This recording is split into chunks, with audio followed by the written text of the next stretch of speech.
I just found the most perfect paint spot for tomorrow.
I just found the most perfect paint spot for tomorrow. I'm gonna come here before the sun rises, super early, and watch the canyon turn blue in the morning. And my car can make it, surprisingly. I think this is as far as it's gonna go. I have a little sedan, so I can't do like any crazy off-roading. Someday I want to come back here with an off-roading vehicle and like paint inside the canyon looking up. But for now I'm kind of on the top looking down. So I'm so excited that I found this spot. It's not intruded by any rocks or anything. It's very remote and I'm allowed to be here, which is nice. I don't have to like go off trail. You never want to do that in a national park. So this is like on a trail. I'm gonna do another 11 by 14 like I did with Dead Horse Point because there's just so much detail. There's just so much to capture that I wouldn't be able to capture in a little 5 by 7 painting like the ones I've been doing in other Utah national parks. I just love it here and I am so excited to paint. And I'm gonna go back to camp and organize my stuff for tomorrow and get good sleep, just chill and have dinner and enjoy my campground in Canyonlands. Today has been so good. Like, I'm so happy that like I got a campsite in the park and I'm gonna stay an extra day and then yeah, I'm just so excited.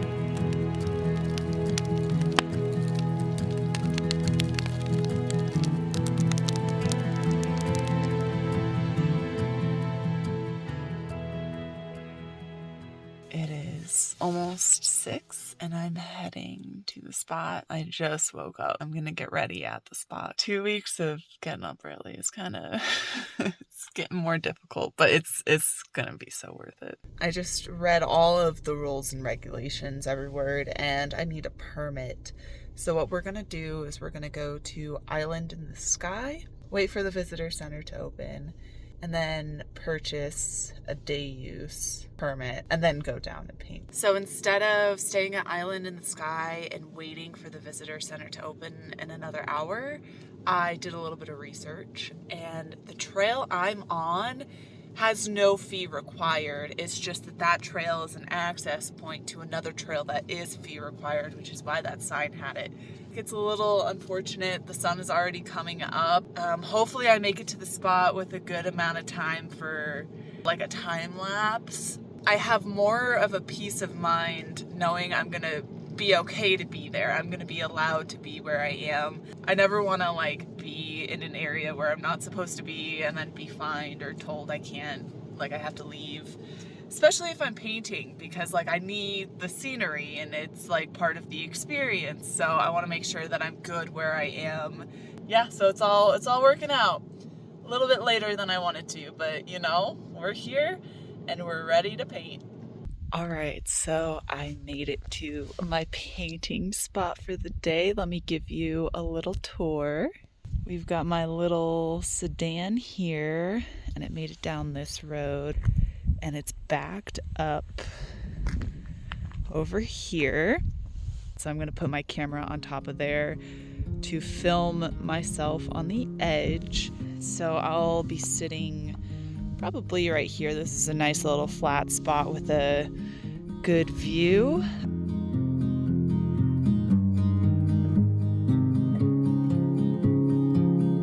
A significant light, just where it was needed, gleaming black as night, cloistered in injustice, dead in the eye of time. Nobody is losing, faces merge and change, but your face remains the same. The swallows will be here by dawn. One of the things to consider when doing plein air is that the shadows change throughout the day, and especially in Canyonlands, the shadows are always changing. So what I try to do is block out the shapes and then do like an early morning shadow on my paper. That way I can see the landscape and see all the details throughout the day. But in my head, I know I'm painting the morning. So let me show you the shadows that will be in the painting that will not be out by the time I'm done with the painting. So all of this is in shadow. This canyon right here is in shadow, and the backs of these are in shadow as well. And by the time I'm done with my painting, all of this is going to have the sun directly on it. So I am going to work on blocking out my shadows right now. This painting feels a little heavy on the right, but once I block that out and put a little less detail than on the left, I think it'll balance out. I'm going to try to use color and shading to balance it a little bit, but that's what the scene looks like so far. So I'm going to start blocking in color and blocking in shadow. The trees will bloom and ice will melt. We'll always remember how it felt.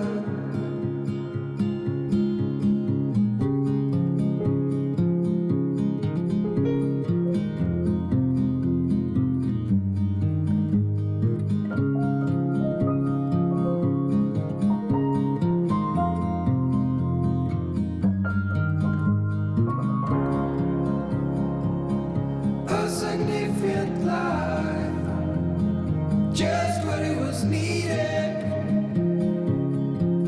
clean in the blackest night, cloistered in injustice dead, and in the eyes of time, nobody is losing. The sparrows will be here by dawn. So I did this left side, and it's so close up. It's right here. It's got all of these rocks, and compared to over there, you can see a little bit of texture. So I'm going to put a little bit of texture down here, just ever so slightly. But this stuff, you can see like these big boulders. I put that texture in there to really like bring it to the forefront. And then now I am working my way to a reddish. Right here is going to be reddish. You can even tell that it goes from sort of like orange to red to purple to blue, even during the daytime. And this morning it was even more pronounced. So that's what we're going to do. We're going to do red to purplish to blue. and add a little bit of detail, not too much because it's in the background, and not as much contrast either.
Okay, it is 5:30 and that painting took so much out of me. I am noticing my body showing signs that it is ready for sleep, it is ready for food. I started getting like heart palpitations about an hour ago, and that usually only happens when I'm doing like really hard exercise, and I'm not doing that. So I think that's a sign for me to drink plenty of water, get some electrolytes in my system, and to take it easy for the rest of the evening because desert heat is no joke. I feel okay though, but I am ready for sleep and for food. So I'm super stoked with how it turned out. I last minute decided to do a Milky Way inspired by my last 2 nights in Utah with the most amazing Milky Way I've ever seen, and might be my favorite plein air painting I've ever done. I don't know. It's hard to pick a favorite, right? That's all for today. I head to Arches tomorrow. Thank you for watching my Canyonlands video. If you're interested in following any of my other adventures through the Utah parks or whatever else I visit in the future, go ahead and subscribe, and thank you so much for watching.